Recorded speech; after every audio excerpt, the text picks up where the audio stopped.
전 세계에서 교회 이름 컨테스트를 하면 우리가 교회가 아마 1등 하지 않을까. 네, 교회 이름이 우리가 교회다. 너무 좋습니다. 우리 김은강 담임 목사님, 제가 이 교회 오게 됐기 때문에 한번 어떤 교회인가, 어떤 목사님인가 궁금하지 않습니까? 그래서 유튜브를 한번 들어가 봤는데, 와, 요즘 이 시대도, 이 LA에도 저렇게 귀한 목사님이 계시구나. 제가 그 교리 공부를 한번 클릭해서 들어봤는데요.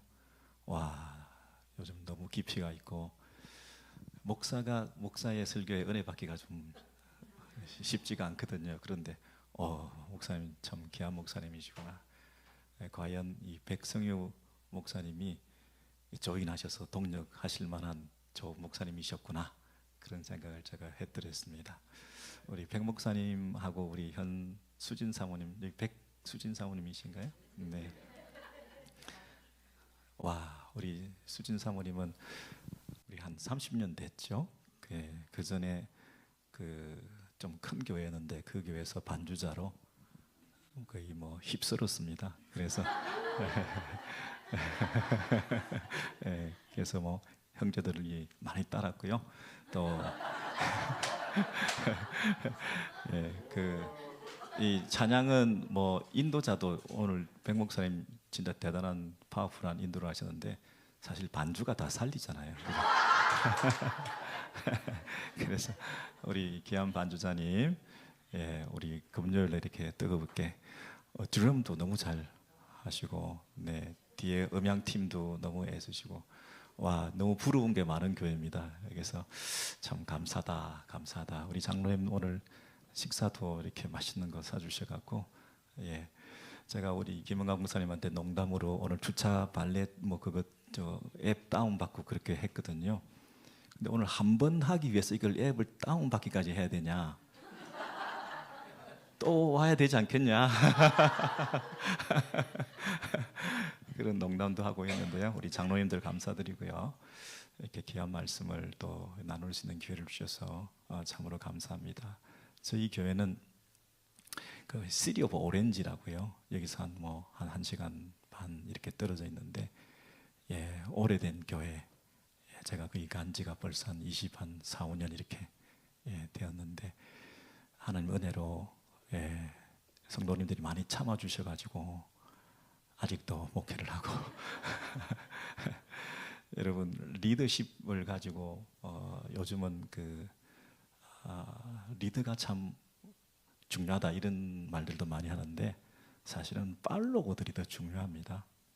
리드가 좀 부족한 면이 혹시 있다 하더라도 잘 따라주면, 리더십을 가지고 막 행사하시는 그런 분을 따라가는 것도 쉽지가 않아요.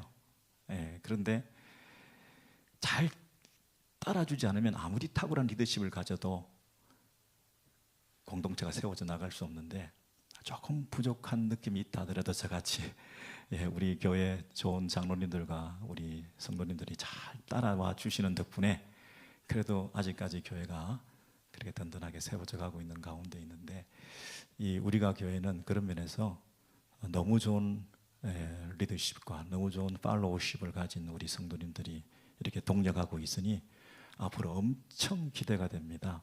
그래서 소문난 교회 공동체가 될 것 같습니다. 그리고 앞으로 뭐 교회 장소 문제로 많이 기도하고 계시는 가운데 있는데, 저도 상황을 직접 와서 보니까 그 기도에 나도 좀 목소리를 하나 보태야 되겠구나 하는 생각을 가지고 앞으로 계속 중보하고 그렇게 기도하도록 하겠습니다. 네. 오늘 그 누가복음의 그 내용을 가지고 쭉 오늘 본문을 좀 살펴볼 텐데요. 요즘 제가 매일 성경이라는 책자를 가지고 그 성경 큐티를 이렇게 하고 있는데, 거기에 보면 제가 정말 왜 이런 말씀이 있을까 하는 그런 구절들이, 옛날에 어릴 때 아직 신앙이 좀 그렇게 여물지 못했을 때 말세에 믿음의 연자를 보겠느냐, 그런 말씀이 있잖아요. 누가복음 18장 8절에 있는 말씀인데요. 좀 띄워주시겠어요? 제가 리모트 컨트롤 안 갖고 왔네. 저기 앞에 놔두고. 네. 그래서 여기 18장 8절에 보시면 그러나 인자가 올 때에 세상에서 믿음을 보겠느냐. 목사님께서 이렇게 직접 감사드립니다. 여러분 여기 보시면 그 믿음을 발견할 수 있을까? 그렇게 돼 있잖아요. 믿음을 찾아낼 수 있을까?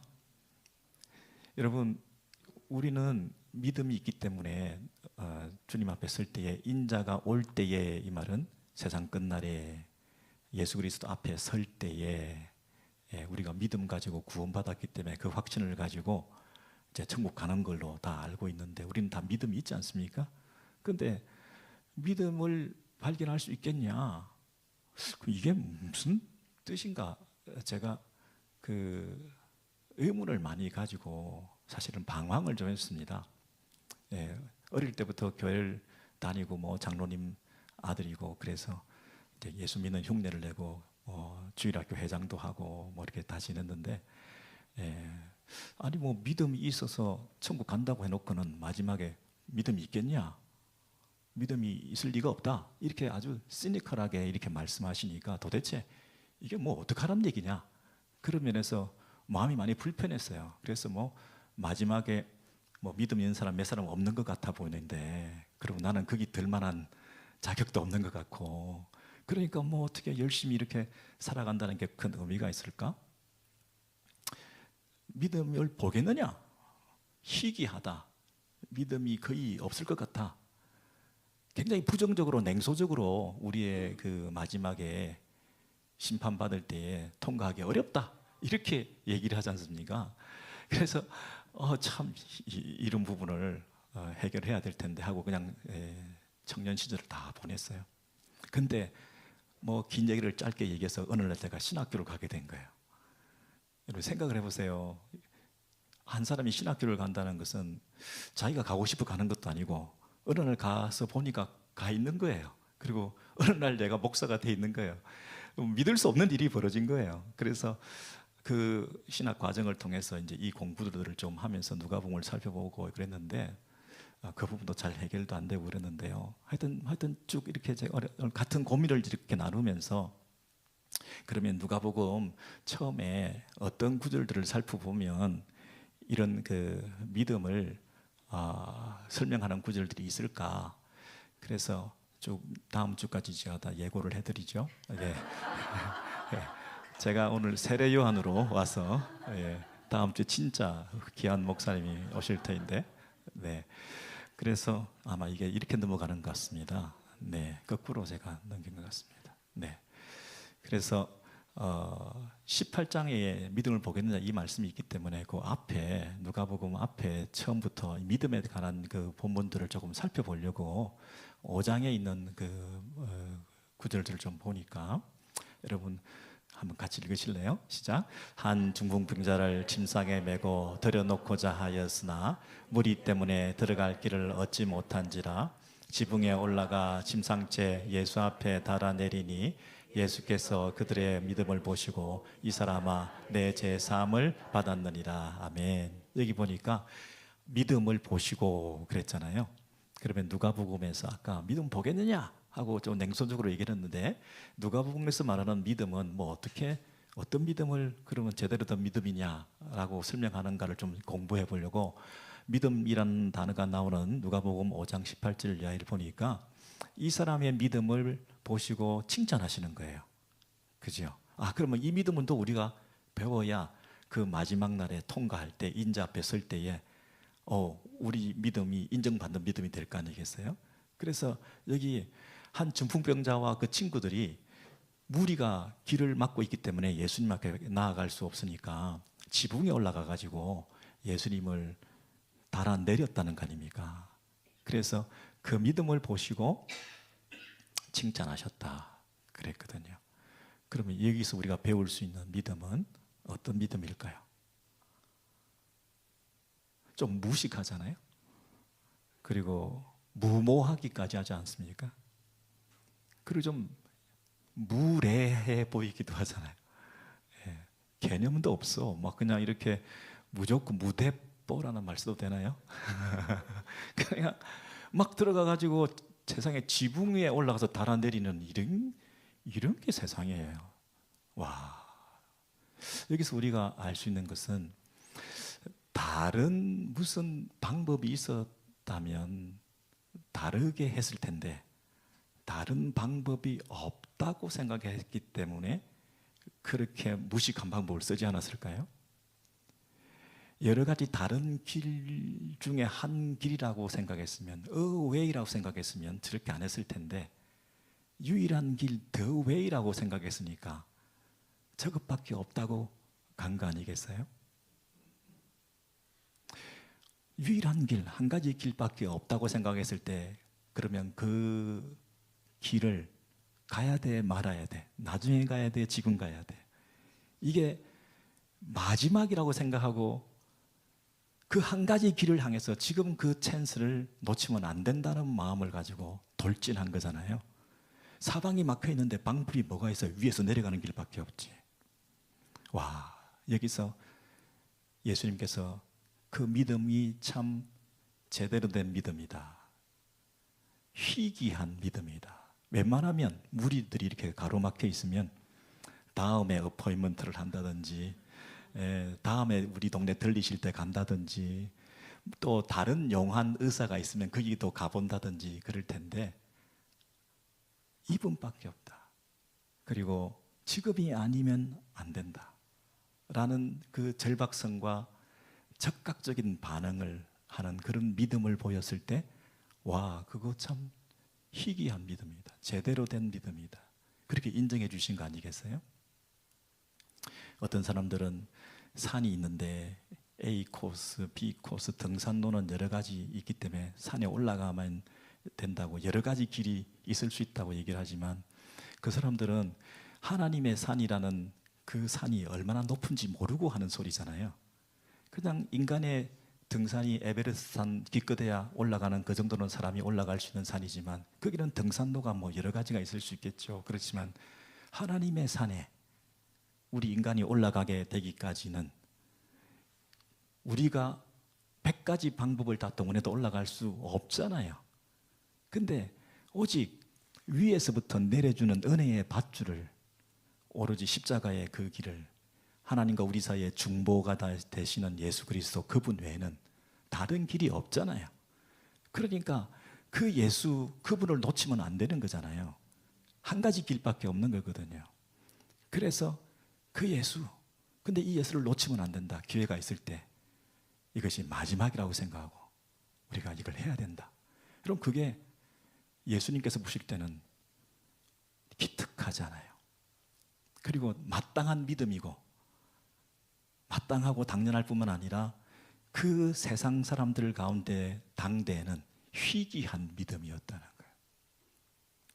여러분, 우리가 무리들이 이렇게 모여 있으면 이렇게 가도 안 가지고 저렇게 가도 막혀 있고, 아, 그러면 아닌가 보다 하고 다음에 이렇게 하기가 쉽지 않습니까? 여러분, 오늘 교회 오는데 만약에 이래 가도 막히고 저리 가도 막히고 그러면 아, 오늘 교회 가지 말라는 뜻인가 보다. 우리가 교회를 자꾸, 제가 우리가 하니까 교회를 자꾸 얘기하게 돼요. 우리가 교회에 이렇게 오게 되었는데, 교회에 와서 유일한 구원자 예수 그리스도를 만나게 되지 않습니까? 그런데 이 우리가 교회를 오는데 자꾸만 방해가 돼. 그러면 우리가 어떻게 해야 됩니까? 자꾸 방해를 하는 걸 보니까 하나님 뜻이 아닌가 보다. 우리가 교회는 가면 안 되는가 보다. 뭔가 석연치 않았어. 내가 안 가야 되겠어 라고 마음 먹어야 됩니까? 아니면 우리가 교회에 와서 배우는 예수 그리스도를 제대로 교리 공부를 통해서 배우고 그 예수를 찬양하고 그 예수의 그 사귐 속에 공동체 안에가 모여 있게 되는 이것에 대한 기쁨과, 그 얼마나 하나님께서 기뻐하시는 그 일이기 때문에 이 사탄이 그걸 방해 놓으려고 이 방법 저 방법 다 동원해서 못 가게 차단하니까 내가 무슨 수를 썼더라도 가야 되는 게 하나님의 뜻입니까? 아니면 가지 못하게 막는 게 하나님의 뜻입니까? 문제가 생기면, 자꾸 상황이 어려운 일이 생기면 내가 진짜 가야 될 그 길을 가로막는 영적 싸움이라 생각하고 그걸 돌파해내야 됩니까? 아니면 믿음이 약해져 가지고 흔들리면서 아닌가 봐요. 교회가 여기만 있나? 여러분, 이런 마음을 가지면서 마음이 약해지는 게 우리의 믿음이 떨어지는 거잖아요. 흔들리는 당신에게 오늘 설교 제목이 그렇습니다. 자꾸 흔들릴 때 우리의 믿음의 대상인 그분밖에 없다. 그리고 이것이 마지막이다. 다른 기회는 없다. 지금 가서 은혜 받아야 된다. 오늘 주시는 말씀이 있을 거다. 이 찬스를 놓치면 천추의 하늘을 남기고 후회할 거다 하는 절박한 심정으로 매 순간 그렇게 달려가야 되는 거 아닙니까? 지금 예수님이 계시는데 세상에 그 믿음을 가진 한 사람이 아니고 그들의 믿음이라고 그랬어요. 친구들을 포함해서. 예? 여러분, 여기 있는 우리들이 같은 믿음의 그런 장본인들, 주인공이 될 줄로 믿습니다. 한 사람뿐 아니라 함께 그 일을 해야 되겠다고, 우리가 교회를 우리가 세워야 되겠다고 하는 그런 마음을 가진 이 공동체 안에 그런 희귀한 믿음이 있으셔야 될 줄로 믿습니다. 웬만한 일로 요동하고 낙심하는 이 세상 천지에 우리가 교회는 희귀한 믿음의 소유자들이다. 불굴에 흔들리지 않는 어떤 상황 속에서도 천장을, 지붕을 타고 내려올 정도의, 어떻게 보면 무모하다 싶을 정도의 그런 저돌적이고 용감한 믿음을 가진 그런 용사들로 우리가 교회 교인들은 무장되어 지기를 소원합니다. 여러분, 그러면 이런 믿음을 가진 것을 보시고 말세에 주님 앞에 설 때에 야, 너희들은 진짜다 이렇게 칭찬하실 거 아니겠어요? 여러분, 제가 예상 문제를 다 내드리고 있죠. 지금 마지막 인자 앞에 설 때에 그 테스트를 하는데 출제 경향이 이렇다는 거예요. 사전에 연습 문제를 지금 내면서 계속 하고 있는 거예요. 두 번째 문제를 제가 내드릴게요. 누가복음 7장에 보시면 밑에 보니까 이만한 믿음은 만나보지 못했다. 이스라엘 중에서도. 그랬으니까 출제 경향이 뭔지 아시겠죠? 출제자의 의도가 뭡니까? 보통 사람들하고는 다른 희귀한 믿음의 소유자들을 내가 원한다, 이거 아닙니까? 천국 다 들어가는 그런 일반적인 믿음 말고, 그런 부끄러운 구원 말고, 정말 하나님 앞에서 야, 정말 이런 사람들이 다 있었다, 그 노른자이를 원하신다는 거 아닙니까? 그죠? 근데 그 큰 교회, 대형 교회, 세상에 많은 교회들도 있을 수 있겠지만, 그러나 우리들이 그 믿음의 소유자들이 되면 얼마나 좋을까? 그런 바람이 생기지 않습니까, 여러분? 바로 저와 여러분 한 사람 한 사람이 이런 희귀한 믿음의 소유자가 되면 얼마나 좋을까? 두 번째 예상 문제는요, 이 백부장의 종이 죽게 되었는데, 백부장이 우리 예수님한테 주여 제발 오지 마라, 수고해서 오실 필요 없다, 우리 집에 굳이 오실 필요 없다, 정말 거기서 말씀만 하십시오, 말씀 안 하사 내 하인을 낫게 하소서. 근데 그 얘기를 들으시고는 예수님께서 이만한 믿음을 내가 만나보지 못했다, 요즘 사람들 중에서, 이렇게 얘기를 했잖아요. 그럼 여기서 말하는 믿음은 어떤 믿음인가요? 예수님이 직접 오시지 않아도 말씀만 하시면 그 말씀 자체의 능력으로 치유되고 회복될 수 있다고 믿는 그 믿음이죠.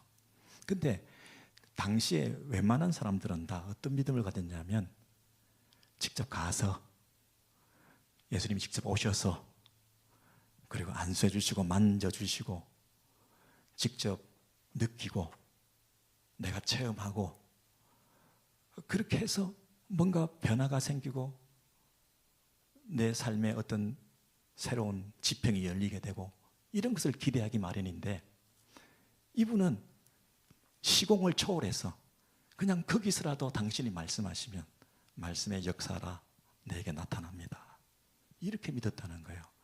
여러분, 우리가 그게 쉽지가 않습니다.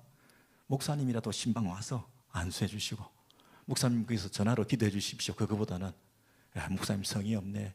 일부러 안 오시고 멀리서 성의 없이 기도만 전화로만 해도 여러분 어떠세요 여러분? 전화로만 기도해도 되는 거 아닙니까? 하나님께서 들으시면 그렇잖아요. 그리고 굳이 안 오셔도 목사님 거기서 기도해 주시면 됩니다. 이러면 되잖아요. 근데 그게 잘 안 돼요. 사실은 와야 되지. 왜 안 와? 목사님 뭐 하는데 요즘? 옛날하고 달라졌어 목사님. 혹시 여러분 그런 마음이 들 때 야, 멀리서라도 기도만 해주세요. 말씀만으로 충분합니다. 여러분 도마라는 분 아시죠? 도마가 예수님을 보고 만지고 손가락과 옆구리를 직접 체험해보고 제가 믿겠다 이렇게 막 때를 썼지 않습니까? 예수님이 처음에 오셨을 때 도마가 그 자리에 없었어요. 그래서 그 나머지 제자들이 많은 제자들이 부활하신 예수님에 대해서 얘기를 해줬어요. 그래서 도마가 다 들었거든요.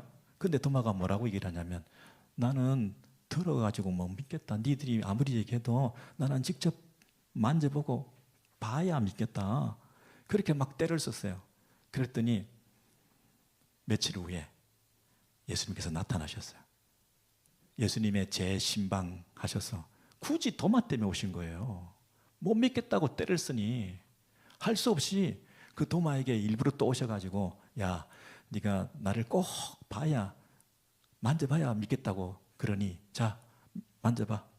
그리고 이 손을 봐봐. 못자국 봐봐. 이제 믿기냐?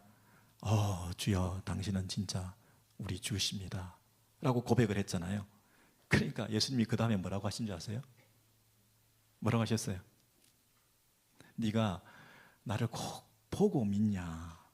보지 않고 믿는 자들이 더 복되다 이렇게 말씀하셨잖아요. 만약에 도마가 보고 만지고 믿어야 되겠다고 떼쓰다가 예수님이 와주셔가지고 직접 보고 만지고 난 다음에 나는 이제 믿습니다 이걸로 성경이 끝났다면 우리도 지금 계속 그거 해야 되잖아요. 막 떼쓰면서 보고 만져야 되는데 나는 늘 2%가 부족해. 이 마음에서 이 사이다가 터져야 되는데 나는 체험도 없고 본 적도 없고 직접 뭔가 체험해 줘야 내가 이 신앙도 잘하고 성장할 텐데 내가 체험이 없다 보니까 본 적도 없고 만진 적도 없는데 내가 믿음이 자랄 리가 있나. 요즘 이 세상에는 다 보고 만지고 해야 신앙이 있다고 생각하는 사람들로 차고 넘쳐 있지 않습니까? 목회도 다 보고 만지고 경험하게 해줘야 된다고 생각하고 하는 방식의 목회들도 있지 않습니까? 그래야 하나님 만났다라고 감정하고 그래야 그때부터 신앙생활 새로 시작했다고 착각하는 사람들이 요즘 있지 않습니까? 그런데요 그 도마의 기록 다음에 요한복음 20장에 그 다음 뭐라고 된 줄 아세요? 내가 이것을 기록함은 예수님의 관한 표적이나 기적들에 대한 기록 엄청 많이 있지만 내가 이것만 딱 기록하는데 내가 이것을 기록하는 목적은 여기 기록된 것을 니들이 읽고 그 예수에 대해서 믿고 생명을 얻게 하기 위해서 기록했다 라고 하는 게 한 단락이에요. 여러분 도마 얘기 나오다가 내가 봐야 믿겠습니다 그랬더니 보여주고 야 진짜 봐야 믿겠냐 그렇게 원한다면 봐라 라고 사도들의 그 증인 부활하신 예수님을 만나게 한 그 사건을 통해서 예수님을 드러내고 이제 그 이후에는 보지 않고 믿는 자들이 더 복되다 라고 하고 난 다음에 내가 이것을 기록함은 요한복음을 기록한 목적이 예수님에 대한 기록들을 말씀을 기록해 주셔서 그것을 우리가 읽고 예수님을 듣고 그리고 예수님을 믿어서 생명을 얻는 구원을 받는 그 일을 하도록 요한복음을 기록해 주신 거 아닙니까? 그래서 우리는 지금 성경을 보고 또 목사님을 통해서 말씀이 전달될 때 그 말씀을 듣고 우리가 영생을 얻고 구원을 받고 지금 확신 가운데 살고 있지 않습니까? 그래서 그 말씀이 멀리서라도 시공을 초월해서 옛날 예수님의 그 말씀이라도 기록된 말씀을 통해서 우리에게 전달될 때 충분합니다. 넉넉합니다. 그게 성경의 충족성이죠. 충분하고 족하다. 지금 이 자기 하인을 고침받게 하기 위해서 멀리서 오실 필요 없습니다. 말씀만 하시면 충분합니다. 넉넉합니다. 여러분, 이런 태도, 이게 뭡니까? 요즘 보기 드문 믿음이라. 말씀 자체의 능력을 믿는 믿음이다. 다 봐야 믿겠다. 보여줘야 목회다. 느끼게 해줘야, 체험해줘야 이게 사역이다 라고 하는 그런 세상 가운데서 그렇게 원하면 봐라. 그렇게 못 믿겠으면 보여줄게. 느끼게 해줄게 라고 하는 방식도 하나님께서 은혜로 주실 수 있지만, 그게 정상이고 노멀하고 그게 아주 좋은 믿음이고 체험했으니까 더 성장하고 더 우월한 믿음이라고 착각하는 세상 가운데서 그 체험주의에 덫에 빠지지 않게, 왜냐하면 한번 덫에 빠지면 계속 체험해야 되니까요. 계속 그런 스타일로 내가 신앙생활을 해야 되니까, 그게 나쁘다는 건 아닌데 그렇게만 가면 안 된다는 거죠. 그래서 덫에 빠졌다 이런 말까지 쓰는 거예요. 체험주의에 덫에 빠지지 말자. 빨리 벗어나서 말씀으로 돌아오셔야죠. 예? 그래서 정상적인 말씀으로 성장해 나가는 아름다운 우리가 교회 되기를 소원합니다. 여러분, 그 트랙에 들어서야 돼요. 이탈되어 있는 데서 지금 시간 낭비하고 계시면 안 돼요. 혹시 이탈할 수 있겠죠. 그러나 본 트랙에 들어오셔야 돼요. 그래서 이 말씀으로 충분합니다. 멀리서라도 당신이 말씀만 해주시면 그 말씀으로 역사가 일어날 줄 믿습니다. 여러분, 말씀만으로 내 안에 치료가 일어납니다. 말씀만으로 내가 회복될 수 있습니다. 말씀만으로 내 안에 영육의 강건함을 허락해 주실 줄 믿습니다. 말씀으로 내가 더 이상 안 흔들릴 수 있습니다. 세상이 아무리 요동한다 하더라도 요동하지 않는 내 안에 말씀의 강력함이 있습니다. 여러분, 우리가 교회는 말씀으로 충만하고 말씀의 능력의 역사가 더 왕성하게 나타나는 교회가 될 줄로 기대합니다. 네, 예상 문제 세 번째 제가 내드리겠는데요. 누가복음 8장에 보시면 예수님이 주무시고 계시는 거예요. 그런데 제자들은 죽게 생겼어요. 우리가 죽겠나이다. 여러분, 제자들을 탓할 수가 없어요. 그죠?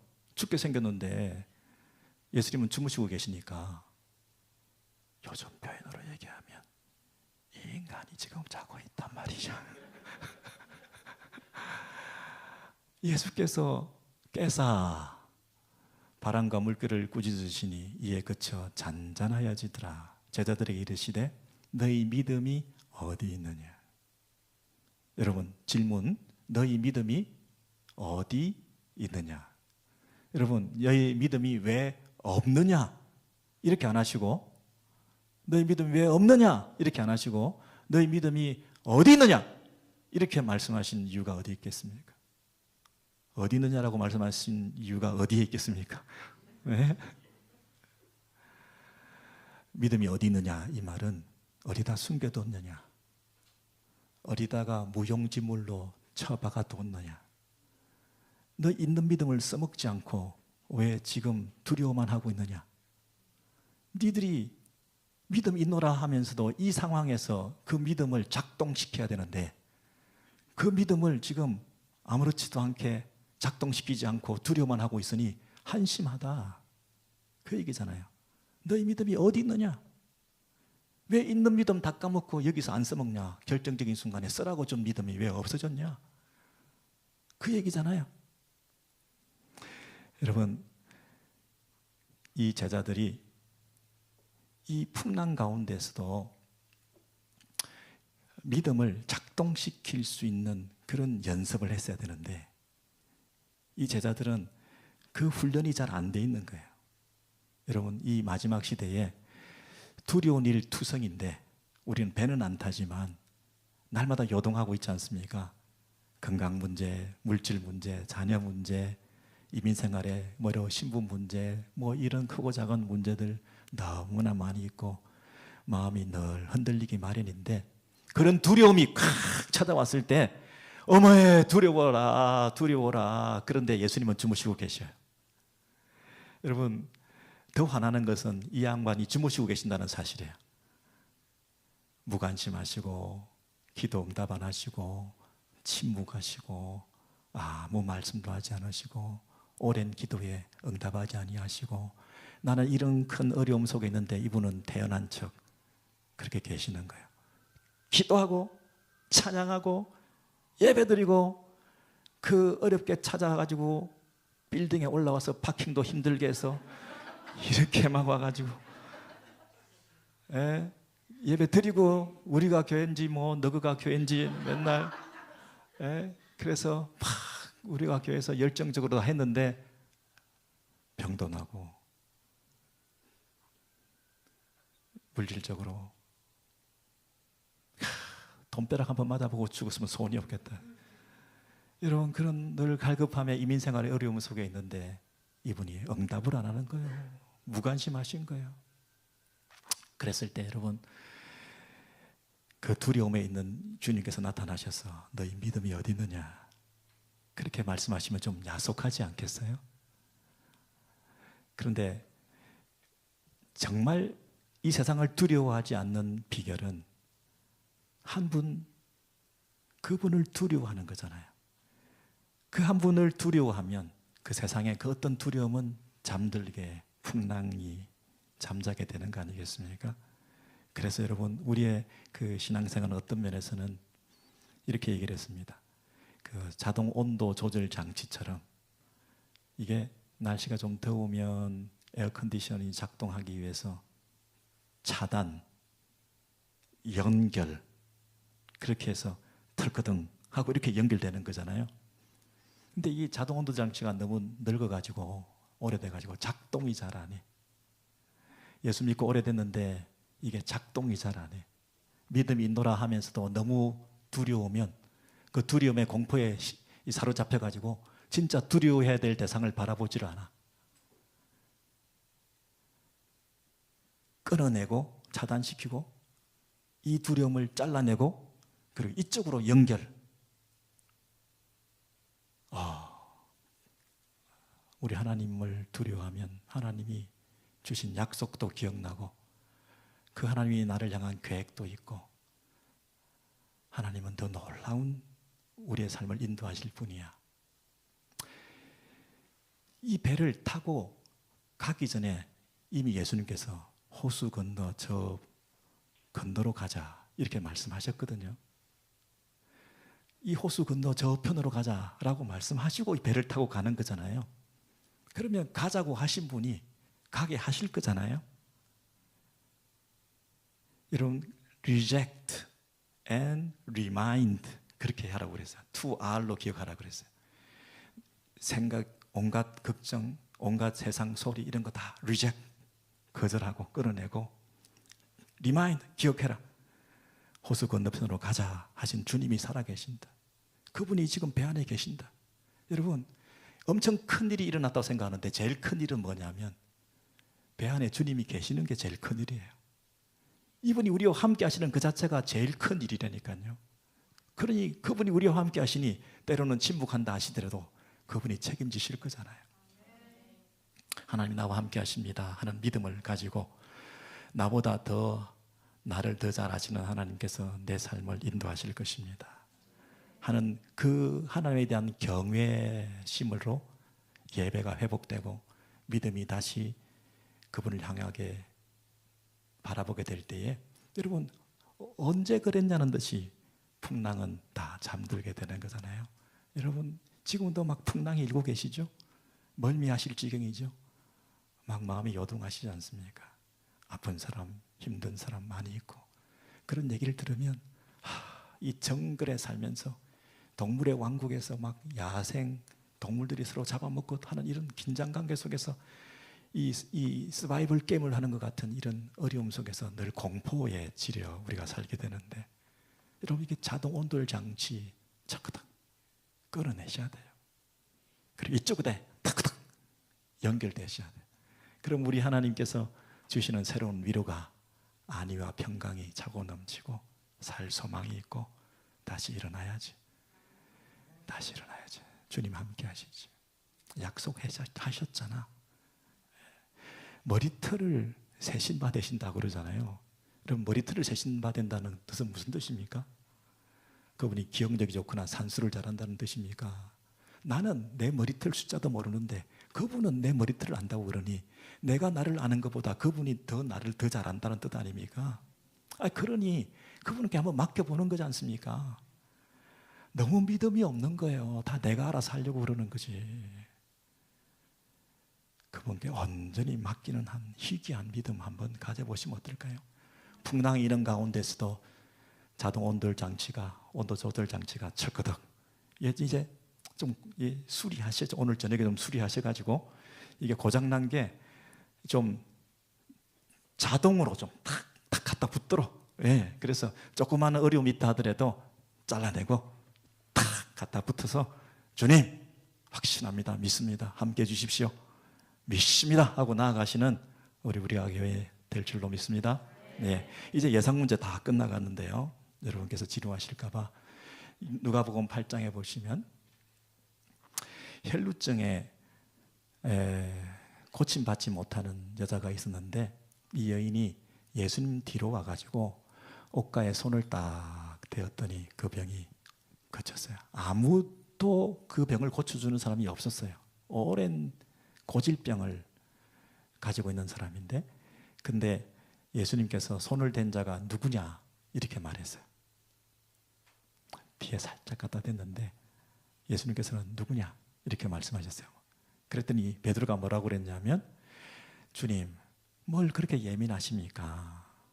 여기 뭐 무리들이 몰려들어가지고 인산인해를 이루고 여기저기 막 부딪히고 그래서 누가 누군지도 모르고 바쳤을 수도 있지. 그건 누군지를 한 사람 한 사람 밝혀내서 뭐 하려고 물어봅니까? 주여 무리가 밀려들어 미나이다. 이랬더니 예수님께서 아니다. 내게 손을 댄 자가 있다. 그냥 우연히 밀쳐져서 막 부딪힌 게 아니라 믿음의 손을 내민 자가 있다.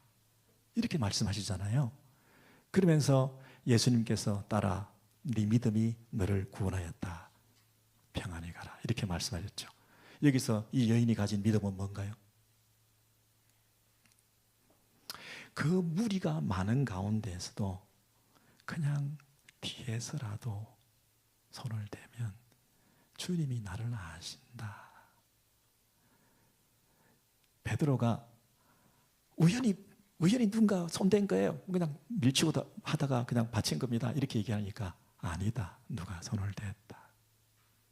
여러분, 그 관계, 여러분 많은 무리들 속에서 나를 알까? 나를 아신다. 여러분 이 땅에 지구상에 수억이 있는데 그 중에 내 기도 들으실까? 들으신다. 내가 드린 예물을 그분이 진짜 받으셨을까? 뭐 교회 하는데 뭐 내가 방위성금 내듯이 도네이션 하듯이 텍스 리턴도 받아야 되니 내가 드리는 뭐 헌금은 그냥 교회에다가 도와줘야지. 여러분 그런 헌금 말고 구별해서 하나님의 것을 정성껏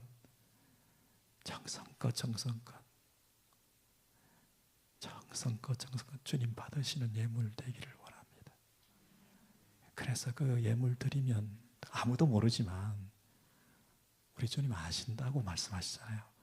내 현재 오래된 병 고치지 못한, 아무도 말 못할 내 몸 안에 내 몸 밖에 여러 가지 걱정 염려들 기도하면 주님이 들으실까?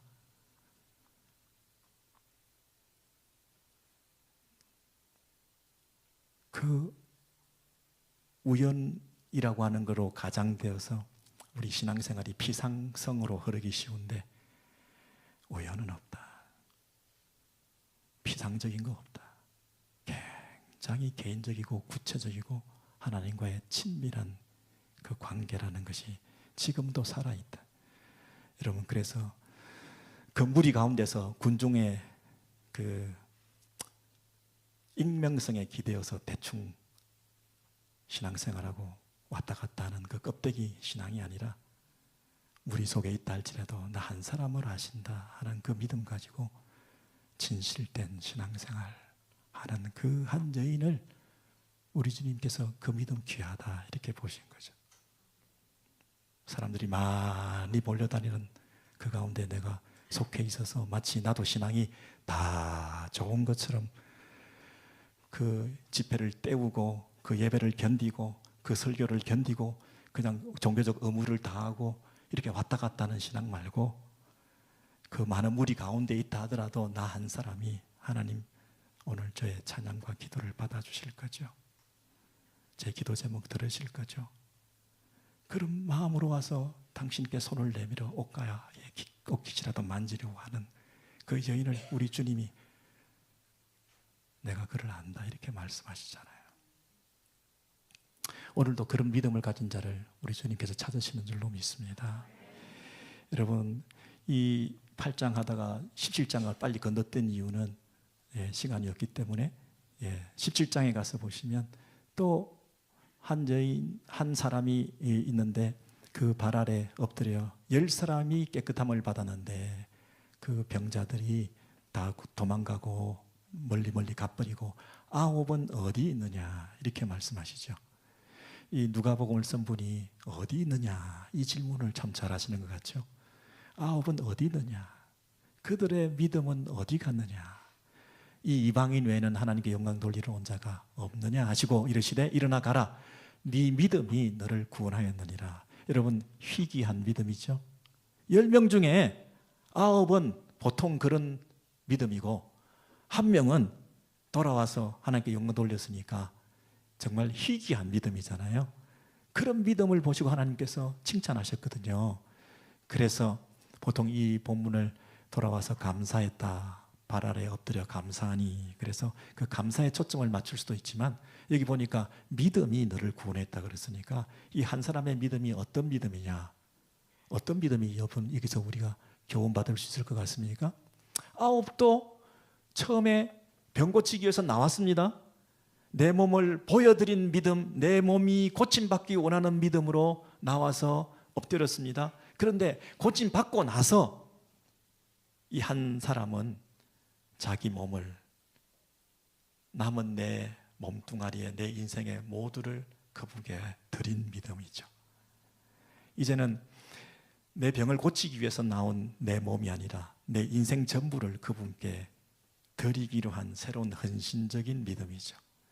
병 고치는 것도 귀한 믿음으로 나왔지만 고침받은 그 몸을 가지고 또 내 마음대로 살다가 죽을 수밖에 없는 이 몸뚱아리, 고쳐지지만 여전히 또 병나고 죽을 수밖에 없는 그 몸뚱아리, 또 건강해진 몸을 가지고 또 재짓기 위해서 뛰어다니는 그 몸뚱아리가 아니라 이제 고침받은 이 몸을 가지고 주 뜻대로 주의 영광을 위해서 주님 앞에 내가 더 깊은 관계 속에 이 몸을 드리겠습니다 라고 했던 그 믿음 참 귀하지 않습니까?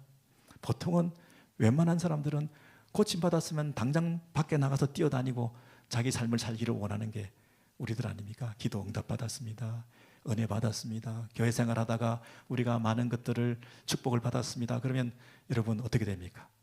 일단은 뛰어나가기 마련인데 다시 죽게 돌아와 주님께 이 몸을 다시 바칩니다.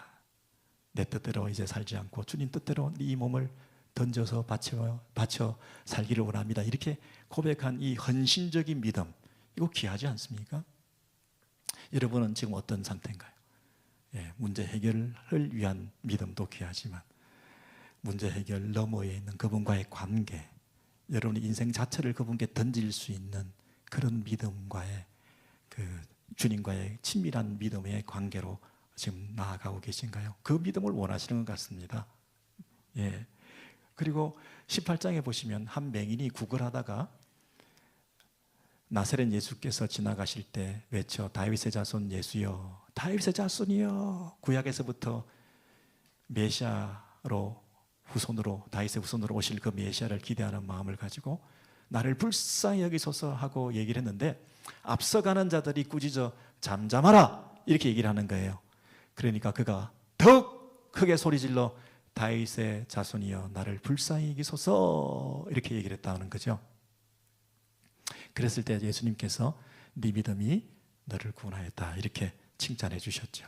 여러분 이 사람의 믿음은 어떤 부분에서 뭐 굉장히 다른 부분도 살펴볼 은혜들이 있겠습니다만은 한 포인트를 집어 얘기한다면 저는 다른 사람들이 저지하고 그만하라 그러고 시끄럽다 그러고 예수 그렇게 믿는 거 아니라 그러고 세련되게 믿자 그러고 그럼에도 불구하고 이분이 더 크게 소리질러 예수님을 찾았다는 거, 그거 희귀한 믿음 같습니다. 요즘 웬만하면 옆에 사람들이 뭐라 그러면 그냥 주눅 들어서, 그죠?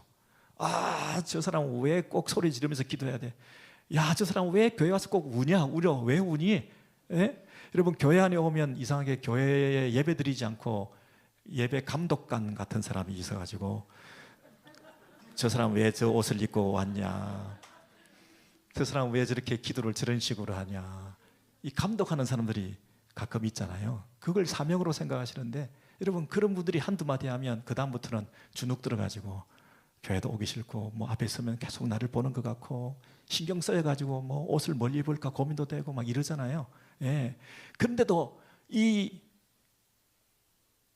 다윗의 자손 예수야 나를 불쌍히 여기소서 더 크게 소리 지를 때 그걸 보시고 주님께서 귀하다 이렇게 말씀하셨어요.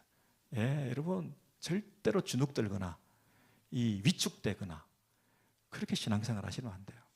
믿는 믿음대로 더 하나님 앞에 더 과감하게 나아가실 때 그 주님 보실 때는 그 기특하다 이렇게 칭찬하실 만하다는 거죠. 예, 여러분 그래서 오늘 이 예상 문제를 쭉 풀어봤는데 마지막에 내가 믿음을 보겠느냐 이렇게 하실 때 우리가 그냥 부끄러운 구원받는 그런 보편적인 믿음 말고 정말 칭찬받는 믿음, 정말 복이 드문 믿음을 가진 자들이 정말 우리가 되어야 되겠다 이런 마음을 가지고 우리는 결단을 했거든요. 그래서 21장에 이렇게 말합니다. 누가복음에 인자 앞에 서도록, 인자 앞에 설 때의 믿음을 보겠느냐 그랬는데 인자 앞에 설 수 있도록 항상 기도하며 깨어 있으라 이렇게 말씀하셨어요. 여러분 기도하고 우리가 깨어 있지 않으면 우리의 믿음이 흔들리기 쉽고 그 믿음을 유지하기 어렵고 그 믿음의 칭찬을 받기는커녕 아까 그 반대 믿음이 있죠. 주눅 들거나 또는 다른 길로 가거나 또 선이 굵고 맛이 분명한 이런 믿음을 가지기보다는 그냥 군중 속에 섞여 있고 그냥 종교적 의무를 다하는 것으로 이 예배 생활을 하게 되고 습관적으로 이렇게 살아가게 되는데 그러지 말고 깨어 있으라, 깨어 있으라. 그리고 이 일을 위해서 항상 기도해라 이렇게 말씀하시는 거예요. 그래서 기도와 이 신앙생활이 뗄래야 뗄 수가 없는, 그래서 깨어있지 않고 기도하지 않으면 우리의 믿음은 늘 흔들릴 수밖에 없는 거죠. 근데 문제는 뭐냐면 그렇게 해도 과연 우리가 우리를 믿을 수 있겠느냐 하는 거예요. 내가 기도한다고 해서 이게 과연 끝까지 갈 수 있을까? 나도 이 흔들리는 거 나도 어떻게 할 수가 없는데, 그래서 나도 나를 믿을 수 없어서 참 걱정인데 안심이 되는 건 뭐냐면 때로는 낙심하고 때로는 실패하고 때로는 흔들릴 수 있지만 우리의 흔들리지 않도록 요동하지 않도록 우리의 믿음을 위해서 기도해 주시는 분이 계시는데 그분이 누구라고 그랬어요? 예수님께서 그 기도를 하신다고 그랬어요. 마지막으로 우리 보십시오. 누가복음 22장 보시면 지금 너희는 나의 모든 시험 중에 항상 나와 함께 한 자들인즉 내 아버지께서 나라를 내게 맡기신 것 같이 나도 너희에게 맡겨 너희로 내 나라 보좌에 앉아 12지파를 다스리게 하려 하노라. 우리 성도들이 얼마나 영광스러운 존재인 줄 아시겠죠? 이 일을 위해서 그 시험을 통과해야 되는데 그 시험을 통과하는 믿음을 끝까지 가지도록 어떻게 해야 됩니까? 너를 위하여 너의 믿음이 떨어지지 않기를 기도한다. 여러분 사도 바울이 그 믿음 생활을 하면서 늘 낙심하고 여러 가지 어려운 일들이 그리고 온갖 고통을 다 당하면서도 그것을 버텨내고 있었던 것은 지금도 중보하시는 자신을 위한 하나님 우편에서의 그 주님의 중보 기도의 능력을 믿었기 때문 아니겠습니까? 지금 베드로가 실패하고 부인하고 예수님한테 죽을 죄를 진 사람이지만 사탄이 너희를 밀가부로도 타려고 요구하였으나, 그죠? 밀가부로도 탄다는 것은 뭡니까? 심판한다는 거죠. 다 날려버린다. 그런데 내가 너를 위하여 너의 믿음이 떨어지지 않기를 기도했다.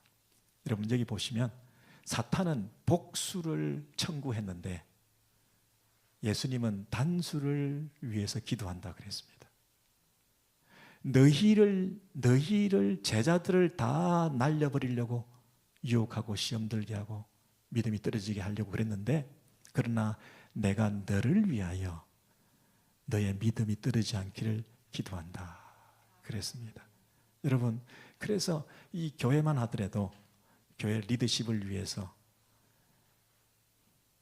가정에서 가장이 든든히 설 수 있도록 그 한 사람이 바로 섬을 통해서 공동체가 바로 세워지고 남편과 가장이 바로 설 때 그 가정이 올곧게 세워져 나갈 수 있는 그런 영적 질서라는 게 있는 것 아니겠어요? 그래서 우리가 물론 기도해야 되죠. 앞에 보십시오, 여러분. 우리가 인자 앞에 서도록 항상 기도해라 그랬습니다. 그런데 그 날이 덫과 같이 너에게 임한다 그랬습니다. 덫과 같이. 이 심판의 날이, 인자 앞에 설 그 날이 덫과 같이 임한다. 덫이라고 하는 것은 한번 빠지면 어떻게 되죠? 헤어나올 수가 없어요. 예. 근데 언제 임할지 모르죠. 그게 뜻밖에라고 그랬죠.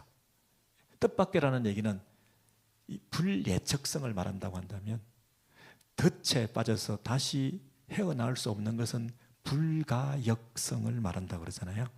불예측성과 불가역성, 다시 돌이킬 수가 없는, 뭐 사람들이 아무리 늦어도 늦었다고 생각할 때가 제일 빠르다고 그런 얘기를 하는데 아니에요. 늦은 건 늦은 거예요. 그래서 후회는 아무리 빨라도 늦은 거다. 예? 덫에 걸렸는데 후회한 게 뭐 빨랐나요? 너무 늦은 거지. 그러니까 덫에 빠지지 않도록 항상 깨어 있어야지, 덫에 빠지고 난 다음에 후회해도 소용없다는 거 아닙니까? 그래서 덫에 빠지지 않도록 다시 돌이킬 수 없는 그 일을 우리가 경험하지 않도록 항상 깨어 있어야 되는데, 내가 기도해야 될 뿐만 아니라 우리 주님이 나를 위해서 기도한다는 것을 믿으셔야 된다는 거예요. 공동체 안에서 지도자가 바로 세워지고 그를 통해서 너희를, 복수를, 공동체를 바로 세우는 이 원리를 위해서 영적 지도자를 위해서 늘 기도해야 된다는 거죠. 그래서 이 공동체를 세워나가는 이런 방식으로 하나님께서 지금도 일하고 계신다는 거예요. 여러분, 우리 믿음이 있어야 되는데 이 믿음을 위해서는 어떻게 된다고요? 내가 기도해야 돼. 그리고 예수님이 기도하신다는 것을 믿으셔야 돼. 그 말은 무슨 말이냐 하면, 요즘 그 믿음의 그 칭찬의 수준을 결코 낮추지 아니하시고 그 마지막 시험에 예상 문제를 다 보여줬는데 그 정답의 수준을 절대로 낮추지 않으신다는 거예요. 그 칭찬하시고 말세에 그 믿음을 내가 보겠느냐 한 그 믿음의 수준을 지켜내기 위해서 내가 깨어 있어야 된다는 거예요. 여러분, 사람들이 요즘요, 무슨 시험을 치르고 나서 교수님한테 전화해가지고 아내가 아파가지고 그때 힘들어가지고 요즘 집안이 어려워가지고 뭐 시험을 잘못 쳐가지고 뭐 이런 게 여러분 통용이 잘 안 되지 않습니까? 그게 무슨 굉장히 중요한 시험 같으면 뭐 대입이나 뭐 고입이나 이런 정말 중요한 시험 같으면 그런 익스큐즈가 통하지 않을 거 아니겠습니까? 개인적인 어떤 정상 참작이나 선처를 호소한다고 될 일이 아니지 않습니까? 그 기준은 항상 똑같습니다. 그 수준을 낮출 수 없는 겁니다. 요즘 뭐 코로나입니다. 요즘 뭐 내가 어려웠습니다. 요즘 이민생활, 요즘 뭐 얼마나 힘든지 아십니까? 이 신앙 가지고 있는 것만 해도 대단한 거지 뭐 그렇게까지 이 수준을 요구하십니까? 누가복음 18장 8절에 인자가 올 때에 믿음을 보겠느냐? 거기에 부합하고 맞는 믿음을 가진 사람이 세상에 요즘 어디 있겠습니까? 그렇게 사는 사람이 다 없어요. 그렇게 못 살아. 오늘 이렇게 말한 이 믿음의 이 수준들을 우리는 못 지켜. 여러분, 이렇게 요즘 어려우니까 선처를 호소해서 정상 참작을 받을 수 있습니까? 아닙니다. 그 수준을 유지하기를 원하시고 그 믿음의 분량을 지키기를 원하시는데, 그 수준에 이를 수 있도록 우리는 어떻게 된다고요? 깨어 있어야 됩니다. 기도해야 됩니다. 그리고 우리는 못하지만 주님이 기도해 주실 것이기 때문에 우리가 그것을 견뎌낼 수 있고 그 수준에 이를 수 있다고 지금 말씀하시지 않습니까? 그래서 우리는 여러분 오늘 이 본문에 의하면 그런 희귀한 믿음, 그냥 일반적인 세상적인 뭐 다른 데서 볼 수 있는 그런 믿음 말고 여러분 은밀한 가운데서도 내 기도 들으신다.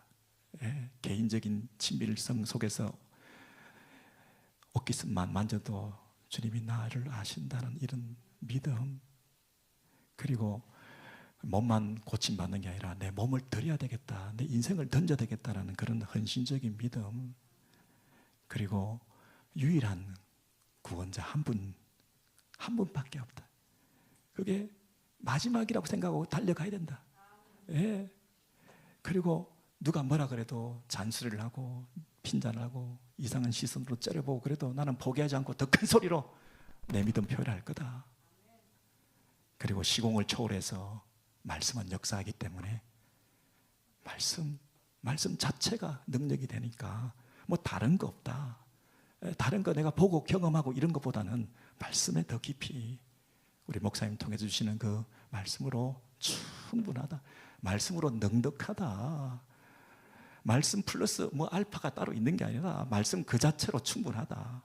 그래서 그 말씀이 주는 치유, 말씀이 주시는 그 카타르시스, 말씀이 주시는 그 파워, 말씀이 주시는 그 힐링 충분히 경험할 수 있다. 뭐 다른 데 가가지고 괜히 시간 낭비하지 말고 우리는 바른 트랙에 들어서서 제대로 배우고 우리의 믿음이 성장하고 믿음의 능력으로 우리가 승리할 수 있다. 그런 확신을 가지고 우리가 교인으로서 우리 담대하게 나아가시는 저와 여러분 되시기를 소원합니다. 네.